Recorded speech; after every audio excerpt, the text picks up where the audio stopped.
What a man, what a very great man, what a good man, Jeff Odondo. Jeff have served the Nairobian or the Kenyan capital markets for 8 years, and especially the Secretariat. Jeff is in charge of the Secretariat for African Securities Exchange, and he coordinates all the activities that we have across the African markets. He did not only dedicate his 8 years of service to Nairobi, but he also dedicated his 8 years of service to saving a larger continent market and also pushing the African agenda. And I know, Mr. President, coming from Botswana, I also served the market in Botswana very well. After 2 years in office, after a lot of service to the community, I was given the Presidential Order of Meritorious Service. And I know very well in Nigeria, our dear friend here, former President Oscar Wanyama, was also given a national award in Nigeria. Former President Edu was given a national honor in Togo. I'm not hinting anything, Mr. President. All what I'm saying is that on our behalf as African stock exchanges, Jeff have done a very good work, not only for Kenya, and also for all of us here. And as Jeff retires, we really want to thank him for his dedicated service. It is not easy to serve all these exchanges. Some of these economies are big, some are small, and all of us looked into Jeff to put us together, and he successfully managed to do that for the past 2 years.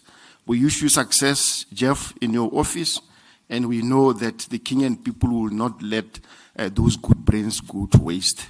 And therefore, we can rest assured that in one way or the other, you will play a role for the Kenyan people. With that, Your Excellency President Ruto, I thank you, and we have a good day.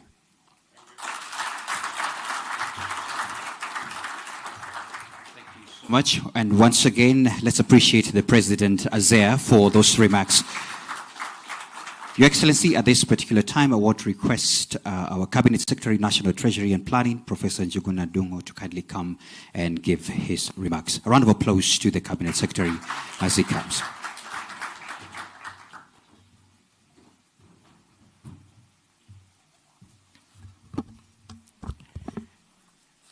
Thank you very much, Your Excellency, the President and the Commander-in-Chief of the Defense Forces of the Republic of Kenya, Dr. William Ruto.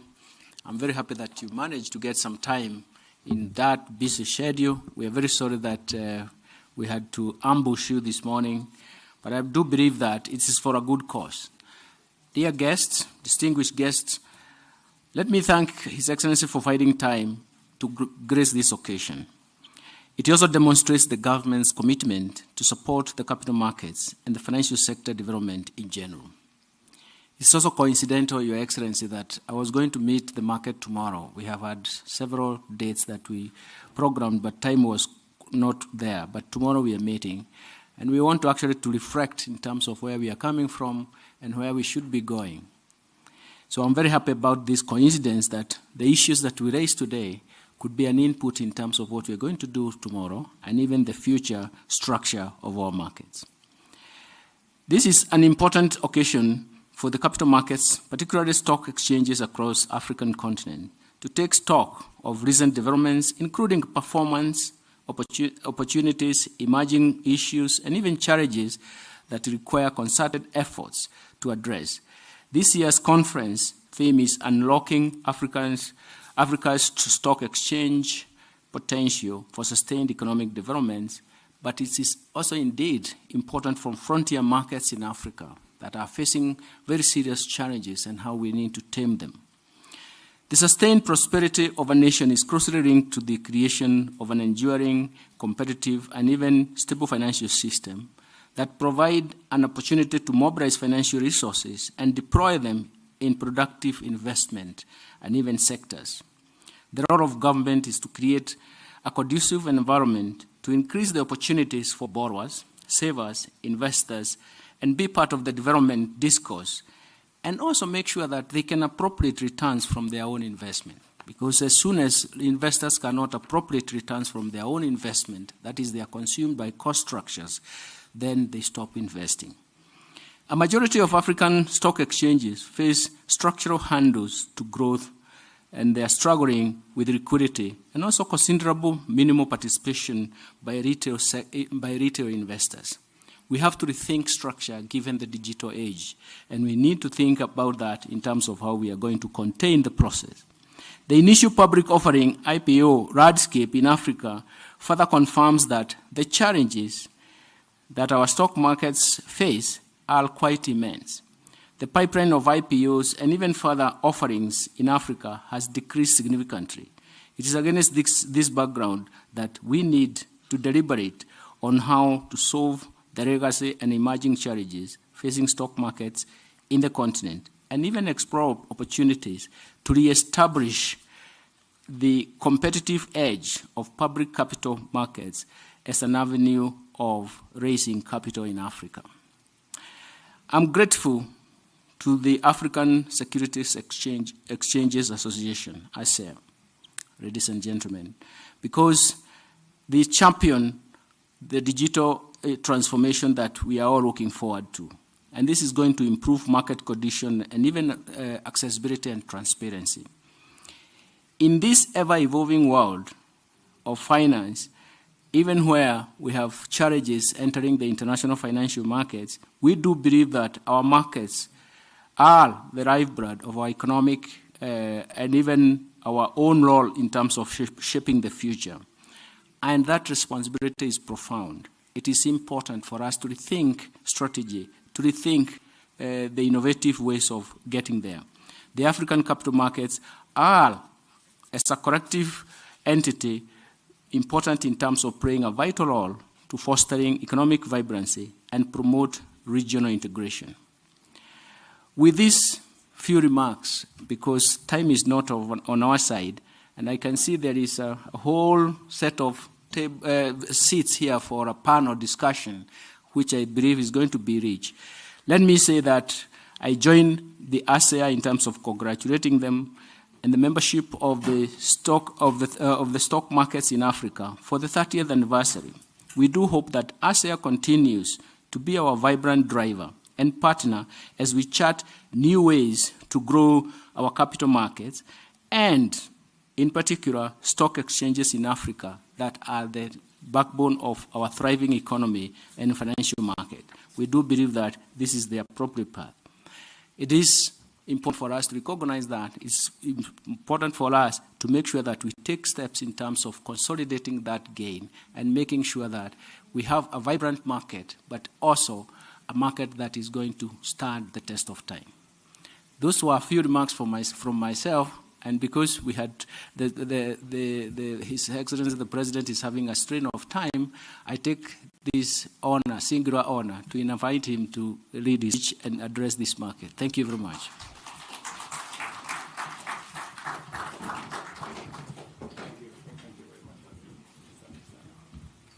Thank you very much, Minister. Please, let's take our seats. Thank you very much.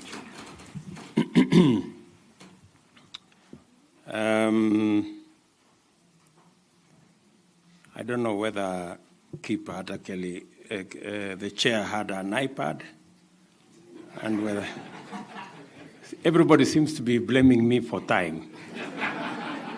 But it's really unfortunate that I won't be able to sit here. I would have really wanted to sit here and listen to you on this very important subject. But Minister and PS will sit in for me later, and the good man, Jeff, will also, I'm sure, will give me some notes on what you guys will have agreed on. As you are well aware, I am very passionate about the one big thing that is going to unlock the huge potential that exists in this continent, and that is integration, how we can work together. And I am very happy when I was told last evening about this occasion, despite the many other issues on my diary, I said I need to make a few minutes just to encourage you that what you're doing is the right thing. Integrating our stock exchanges, cross-listing, and using technology to bring down the barriers that exist and the limitations that are built in by other issues is a very positive thing for you to do. I just thought I should encourage you that on this journey of integrating institutions in our continent, you are not alone. We are with you 100% as leaders in this continent. And therefore, Mr. President, I'm happy that you have learned a few words in Kiswahili. However, I want to warn you that soliciting for any items in Kenya is against the law. So I know Jeff very well, and you have put in a very strong case for him. And certainly your words will not go unnoticed. I have noticed what you have said, and I agree. But it gives me great pleasure to once again join the capital market stakeholders across the continent at the 2023 African Securities Exchange Association Annual Conference. Today, we celebrate 30 years of association and collaboration between the different exchanges in our continent. Kenya is proud to have been among the founders of this great body, which has enhanced the level of knowledge share, cross-border trading, and relationships on the continent. We also meet to celebrate and focus our efforts on the future of financial markets in Africa, recognizing their potential to unlock capital and accelerate economic and business growth across our continent. Stock exchanges play a significant role in mobilizing domestic resources and international capital critical for Africa's economic renaissance. If well harnessed, stock exchanges can be the engine that transforms Africa into a global economic powerhouse and the financial center of the world. And I mean it. It is a reality. Over the last few years, African stock exchanges have seen considerable growth bolstered by reforms undertaken by various countries in different ways. These reforms, such as interest rates liberalization, removal of debt ceilings, enhancement of regulatory environment, as well as restructuring and privatization of state-owned enterprises, acted as a catalyst that saw growth in our markets over the last decade. These reforms notwithstanding, the changing macroeconomic dynamics have affected African stock exchanges, heavily weighing on their growth and impact. As we speak, Africa exchanges remain modest, and their contribution to economic development continues to be marginal.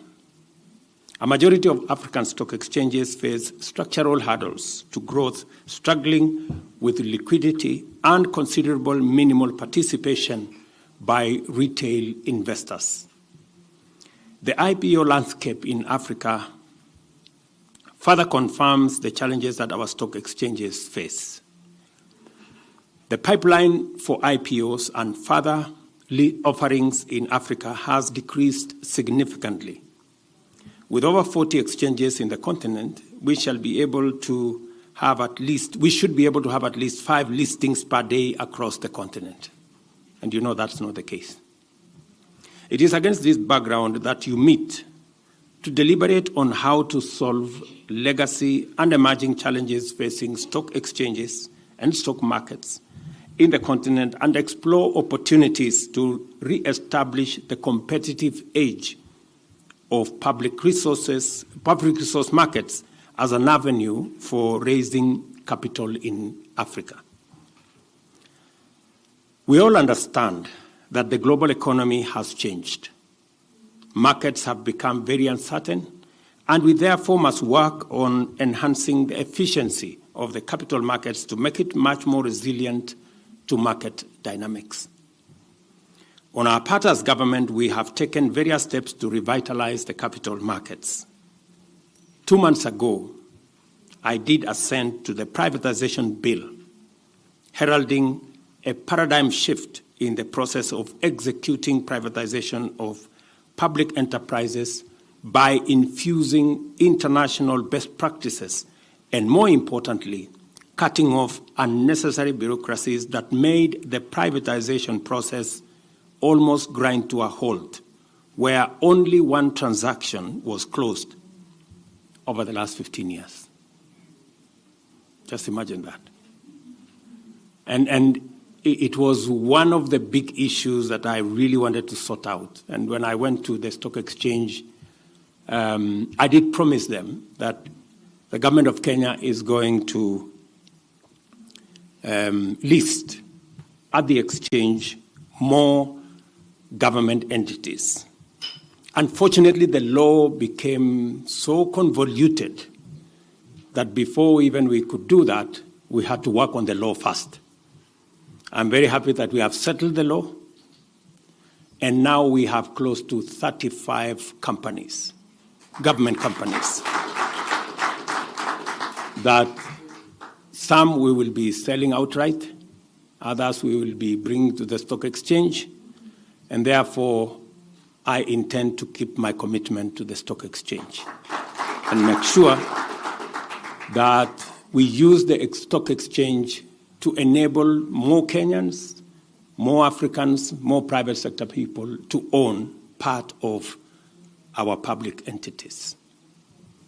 I am pleased to hear all the recent developments within the Africa markets facilitated by ASEA, including accelerating the growth and development of Africa's capital markets through various strategic initiatives aimed at creating unified and efficient capital markets across the African continent.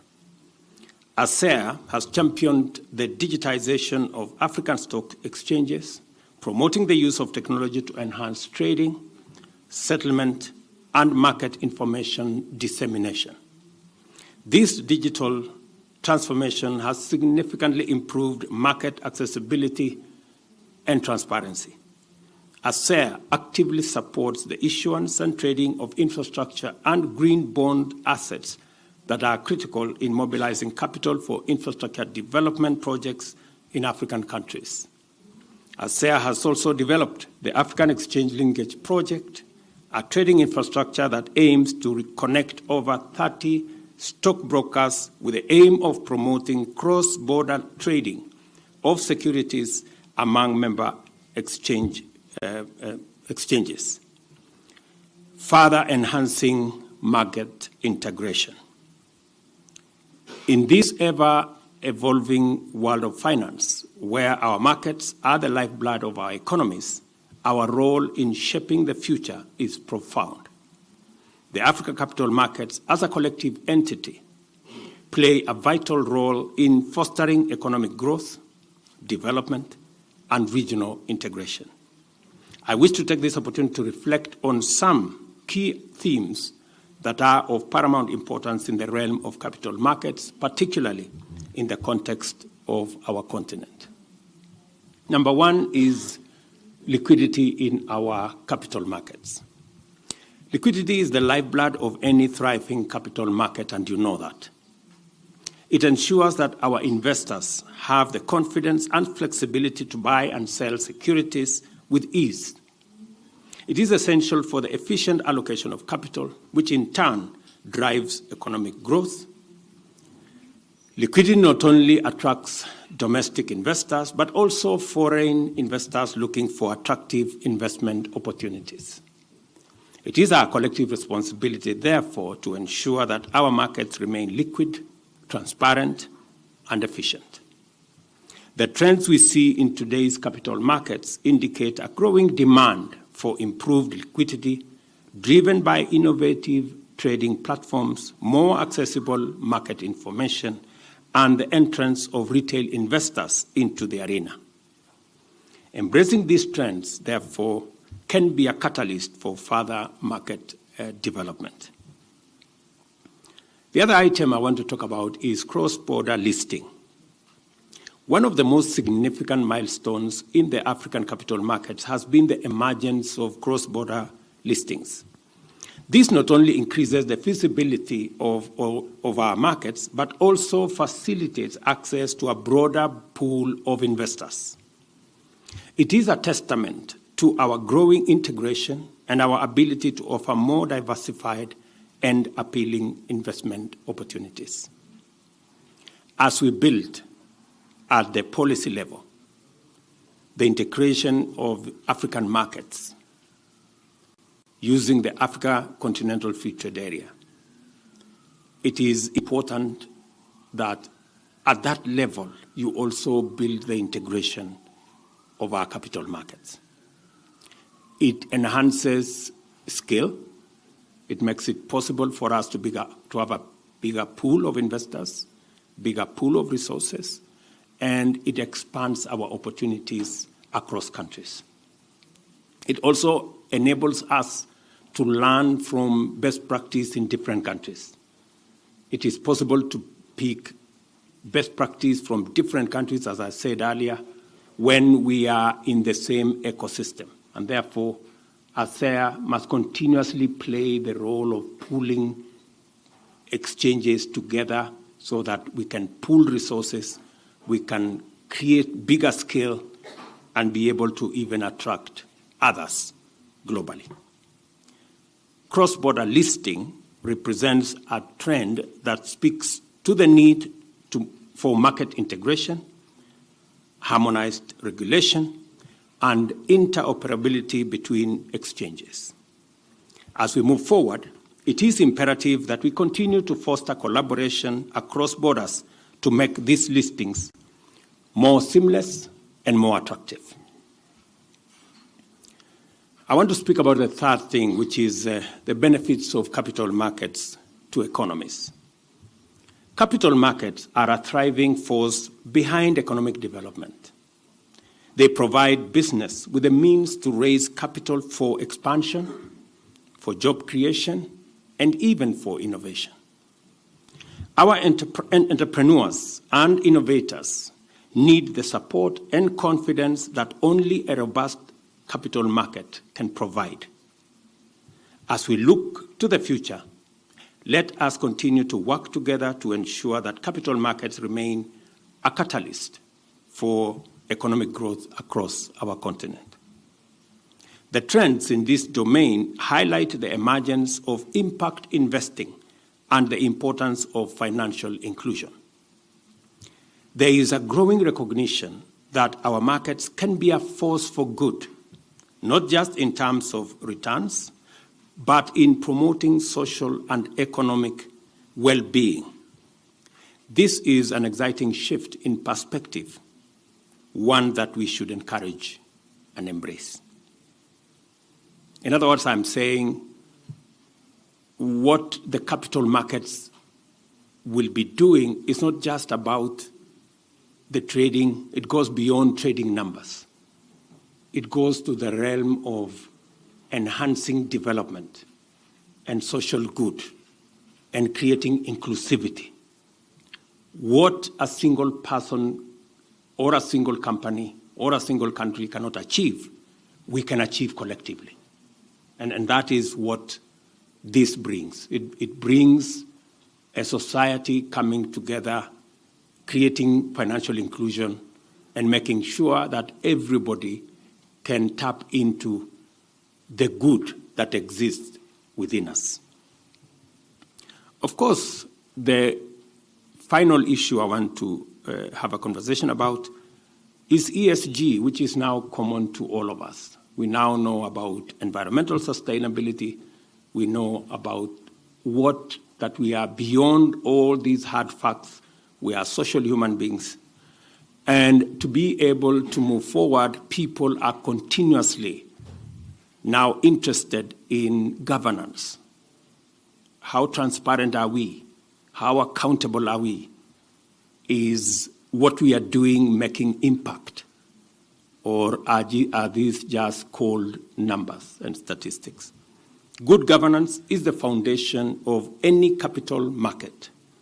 Strong corporate governance practices enhance investor confidence and protect the interests of all stakeholders, including the small ones. Furthermore, the growing importance of environmental, social, and governance factors cannot be overstated. These considerations are not only important for ethical reasons, but are becoming vital criteria for investment decisions. Let us continue to promote transparency, accountability, and responsible corporate citizenship across all markets. The trends in governance and ESG reflect a global shift towards more responsible investment practices. Investors, both institutional and individual, are increasingly conscious of the impact of their investments and what impact it has on people and globally. This trend presents an opportunity for African capital markets to position themselves as leaders in sustainable and responsible investing. Let me finally close with one item about climate financing. I was, 2 days ago, I was addressing the EU Parliament on where fate has put us. And it is very interesting that fate has a way of equalizing fortunes. While Africa supported the industrialization of Europe, we gave them all the raw materials they needed, and we bought all the industrial products they manufactured. Now it is their turn. And I was telling them that there is something lawyers call quid pro quo. I don't know exactly what it means, but I know it means something to the extent that we should even out issues, right? So we now have an opportunity, and I want to persuade you, good people, that as leadership in this continent, and when I say leadership, I mean leadership at every level, it's now our turn to position ourselves appropriately. We must get away from the victim corner. We must now position ourselves to the opportunities that exist in the new economic setup. Today, we have assets as a continent, very important assets. We have 60% of the world's renewable energy resources. We have 40% of the world's critical mineral resources. We have 65% of the world's uncultivated arable land. We have the world's largest workforce. And more importantly, we have the world's largest natural resources. We cannot, therefore, position ourselves as a disparate continent with the kind of potential that we have. What we need to do is to position these assets appropriately and work with the rest of the world to even out issues. It is no longer possible to drive the world using fossil fuel resources. Renewable energy is the bullet this time around. And by God's grace, we have the largest resources in that area. And therefore, I was asking Europe, the same way we gave you our raw materials and bought your finished products, it is your turn to provide the capital, which we together developed, because our resources, our raw materials helped develop capital in Europe. And because of the opportunity Europe had to develop all this, they also developed technology using our our raw materials, and we supported them by buying their products. So it is now time for them to bring the technology, which we together developed, and the capital, which we together developed, so that we can unlock the potential that exists in our continent and provide them with green products and provide them with an opportunity for us to create opportunities for employment in our own countries so that we avoid negative migration. People going as refugees and all manner of things. It is not something as Africans we are proud of. We're very proud people. We want to work at home. We want opportunities. All these young people in rickety boats going to Europe is because they are looking for opportunity. We can create those opportunities here at home, and that is what we want to do. And a stock exchange becomes a very important instrument of making sure that resources can be agile. We can make it much more easy for resources to flow from one place to another. In the face of a rapidly changing climate, it is our duty to channel resources towards sustainable and climate-resilient investment. Many people are wondering why we are pushing this agenda of climate change. It is because therein lies the opportunity for Africa. Thank God that fossil fuels brought a problem to the world so that we can look at the opportunities that exist in our continent. If there was no trouble with climate change, nobody would want to think about renewable energy. But now that we are all in trouble and nobody is safe, the North is not safe, the South is not safe, East is not anywhere away from this trouble, neither is the West. So we are all in one place. You know, this climate change has levelized all of us. There is no more developing versus developed. We are all facing climate change the same way. And so we have to find a solution together. And that is why we have said we are not going to continue the finger pointing. We don't want to blame game. We don't want North versus South. We must do this together as humanity. The capital markets can be a force of good in this regard by developing innovative financial products that support climate finance. We can contribute a greener, a more sustainable future using our stock exchanges. The time for action, good people, is now. And I urge all market participants to play their part in fostering climate-conscious investments. I want to repeat this. It is very important that you know the opportunity that exists in climate financing. There is a very big opportunity. You must leverage on it to grow our stock exchanges. The trend of climate financing is not just a moral imperative, but also an economic opportunity.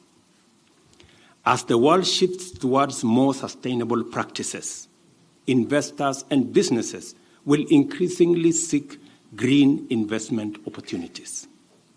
African capital markets have the potential to play a significant role in channeling funds into projects that combat climate change and promote environmental sustainability. If you didn't hear anything of my statement, please, just this paragraph is enough for you. You know, just see the opportunity therein. As we have this conversation globally, And that is why even we have the COP28. As we have this global conversation, know that the opportunity exists. And you are at the intersection of that opportunity. As government, finally, we will do our part. In the context of all these trends, it is vital for governments to actively support the growth and development of capital markets. And as I told you in Kenya, I have promised the capital markets here that we will reorganize the law. The law gave us problems. We have now sorted out the law. We have identified the first 35 companies that we are going to offer to the private sector.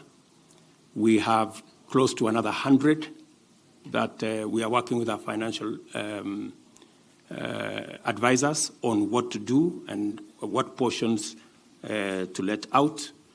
For example, we have very otherwise would be lucrative companies, but they are trapped in government bureaucracy, when the services they are offering can actually be better offered by the private sector.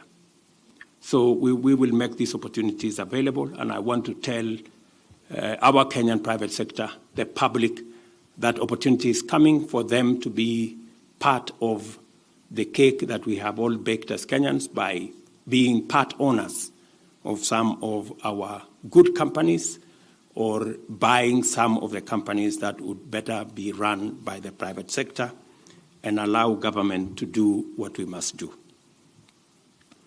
It is very instructive for me because I know very well that if we can unlock the potential in many of the companies, especially those that are trapped in government bureaucracy, allow them to flourish as private sector companies, they will employ more people, they will generate more resources, and they will pay more taxes.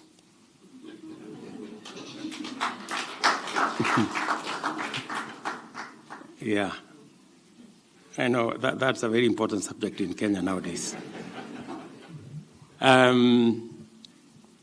Governments can play, as I said, a crucial role by implementing favorable policies, regulatory frameworks, and infrastructure to facilitate the expansion and integration of our markets.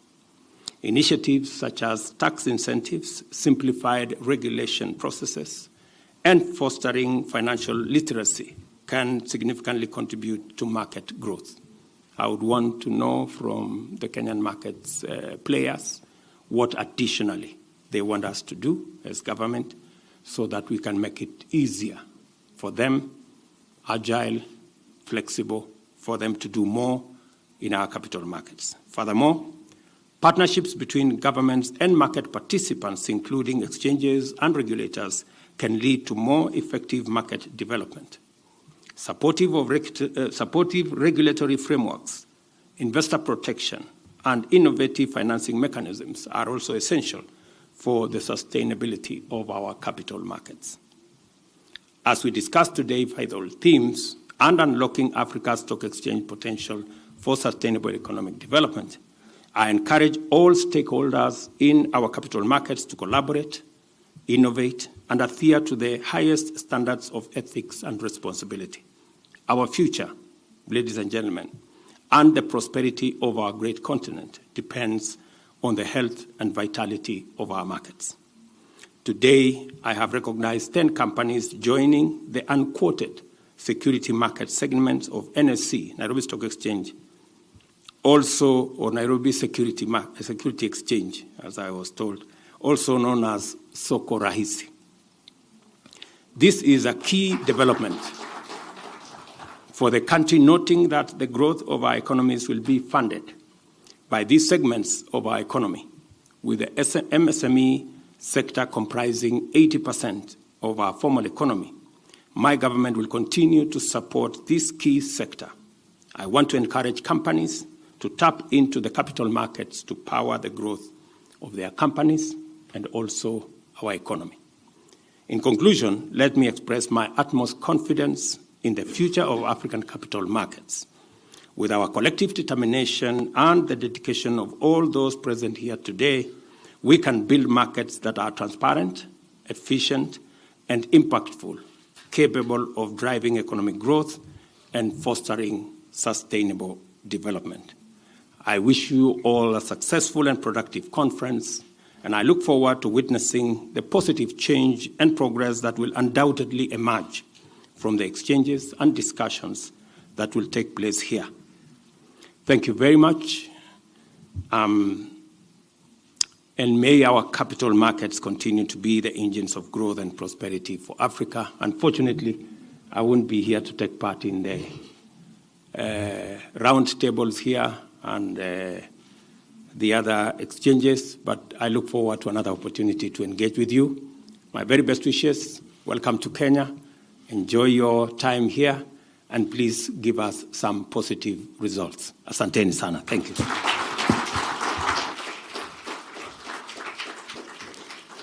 Your Excellency, sir, as you make your way down stage.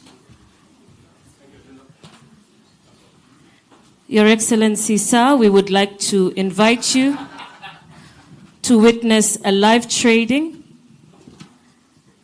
This way, sir.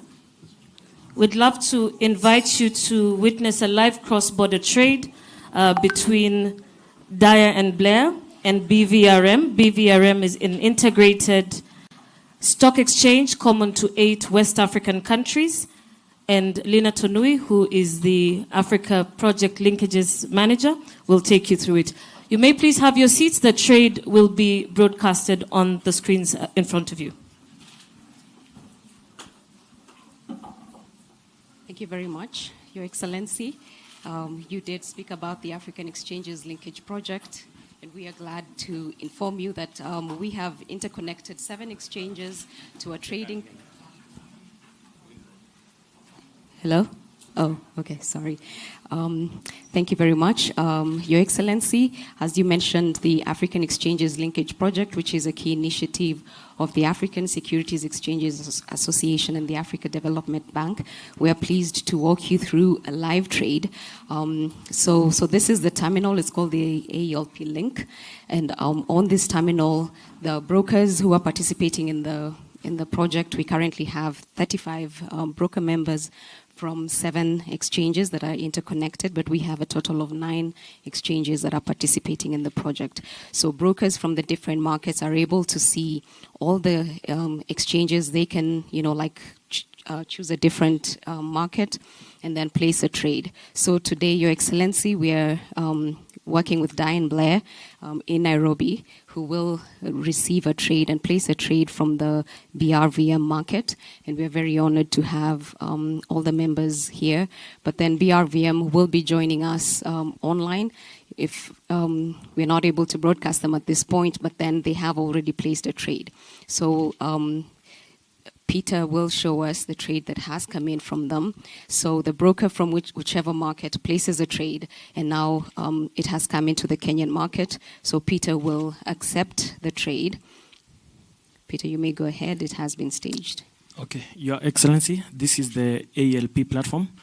We have received an order to buy 2,000 Safaricom shares from FGI in Cote d'Ivoire. So the order has come in. It appears as staged. So all we need to do from our end is accept the trade. So I'll just go ahead to accept the trade.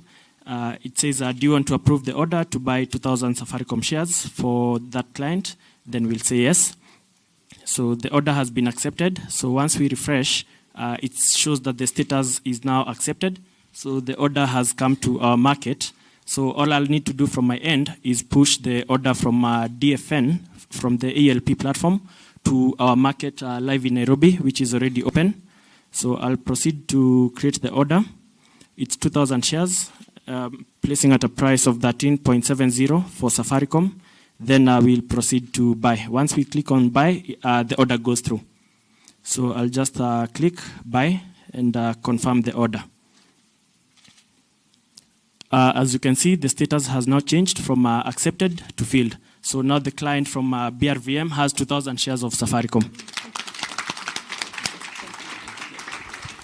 Your Excellency, thank you. We request you to ring the bell at this stage, and I want to request the President of ASEA, the Chairman of the Capital Markets, the Chairman of the NSE, and Geoffrey as well, our NSE CEO, and the Cabinet Secretary as well. Please join the President in ringing the bell as we have this session of marking the 30 years of ASEA as you ring that bell. Your Excellency, because as you said, you confirmed this at the last minute, I'm going to just do a count, and that will, then you will ring it in. In 3, 2, 1, please, ladies and gentlemen, please put your hands together. This marks the 30 years of ASEA. We're going to have a quick photo session right there. I will start with that photo the way it is, just a quick photo there.